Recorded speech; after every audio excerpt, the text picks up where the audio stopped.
তো একদিন তাকে আমি একটু জোরে ধমক দিছি, কারণ সে এমন একটা জঘন্য কাজ করছে, ধ্বংস হয়ে যাবে, সে খারাপ পথে গেছে। আমি তাকে একটু মুখে শাসন করছি, কোনো গায়ে হাত দেয়নি। সে পুলিশ কল করে পুলিশ আনায় আমাকে ধরায় দিস। পরে পুলিশ আমাকে ধরে নিয়ে গেছে, তুমি তার স্বাধীনতা খর্ব করেছো, যে অতি স্বাধীনতা খর্ব করেছো, এই জন্য বলে যে আমার থানা নিয়ে গেছে, নিয়ে আমার জেলে বসছে।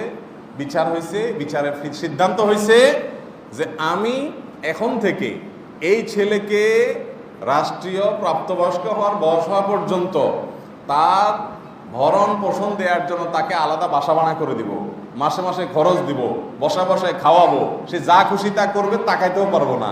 এরপরে প্রাপ্তবয়স্ক হওয়ার পর তাকে যা খুশি করবে।